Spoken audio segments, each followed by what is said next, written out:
Praise the Lord. இன்றைக்கான தேவ வசனம் 1 பேதுருவின் புஸ்தகம் 4வது அதிகாரம் 16வது வசனம். ஒருவன் கிறிஸ்தவனாய் இருப்பதினால் பாடுபட்டால் வெட்கப்படாமல் இருந்து அது நிமித்தம் தேவனை மகிமைப்படுத்த கடவன் என்று அந்த வசனம் சொல்லப்பட்டிருக்குது. ஆண்டவராய் இயேசு கிறிஸ்துவை ஏற்றுக்கொண்டவர்கள், அந்தியோகியா பட்டணத்துல இயேசு கிறிஸ்துவை இரட்சகராய் ஏற்றுக்கொண்டவர்களுக்கு கிறிஸ்தவர்கள் என்ற பெயர் வழங்கப்பட்டது. இன்றைக்கு கிறிஸ்தவர்களாய் இருக்கிற தேவனுடைய ஊழியம் செய்கிற தேவனுடைய பிள்ளைகளுக்கு விரோதமாய் அவர்களை அவமானப்படுத்துறது, அவர்களை அடிக்கிறது, துன்பப்படுத்தப்படுகிறது, அவங்கள பரிகசிக்கிறது. நீ பார்த்தீங்கன்னா நார்த்தில் கூட ஒரு சகோதரரை அவருடைய ஊழியத்தை அறிவிக்க போனவரை சாணி கரைச்சி அவங்க வாயில ஊற்றி கொடுத்தாங்க. சுவிசேஷம் அறிவிக்க வேண்டியது ரட்சிக்கப்பட்டவங்க மேல விழுந்த கடமை என்று வேதம் சொல்லுது. அது பிரசங்கியாமல் இருந்தால் ஏற்றுக்கொண்டவங்களுக்கு ஐயோ என்று சொல்லப்பட்டிருக்கு. வசனத்துக்கு கீழ்ப்படியணுமா, அடிக்கிற துன்பப்படுத்துறவங்களுக்கு கீழ்ப்படியணுமா? ஆனா வேற எதுலயும் நெருக்கம் வரல. ஒரு பிள்ளையும் மானபங்கப்படுத்தினா அதுக்கு பிரச்சனை பண்ணல. ஒரு பெண்ணுக்கு நீதிக்காக அவங்க பிரச்சனை பண்ணல. ஆனா இயேசு கிறிஸ்துவை அறிவிக்கிறது நிமித்தமாக துன்பப்படுத்தப்படுறாங்க.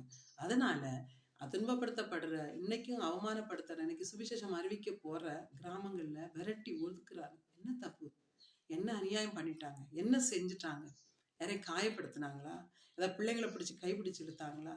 இயேசு கிறிஸ்துவ ரட்சகர் என்று அறிவிக்க வேண்டியது எல்லாரும் மேல விழுந்த கடமை. இயேசு ஏற்றுக்கொண்டவங்க மேல விழுந்த கடமை. அதை அறிவிக்கிற போது அதை விருப்பம் இருந்தா ஏற்றுக்கொள், இல்லைன்னா விட வேண்டும். ஆனா அதுக்காக அவங்கள துன்பப்படுத்தி அடிச்சு அவங்கள காயப்படுத்தி அனுப்புறாங்க. அவர்களுக்கு குறித்து நான் ஒன்றும் சொல்றதுக்கு இல்லை. ஆண்டோடைய நியாய தீர்ப்பு வரப்போகுது. அதனால அது பிரச்சனை இல்லை. ஆனா ஒண்ணு, இயேசு கிறிஸ்துவை அறிவிக்கிற பிள்ளைகளுக்கு சொல்லக்கூடிய காரியம், நீங்க வெக்கப்பட பயப்பட வேண்டிய அவசியமே இல்லை. அவ்வளோ அடியும் தாங்குறவங்க தான் உண்மையிலே பலசாலி. அவங்கள காயப்படுத்துறவங்க பலசாலி கிடையாது. அதை சகிக்கிறாங்க. பாத்தீங்களா? யாருக்காக? இயேசு கிறிஸ்துவுடைய அன்புக்காக சகிக்கிறாங்க.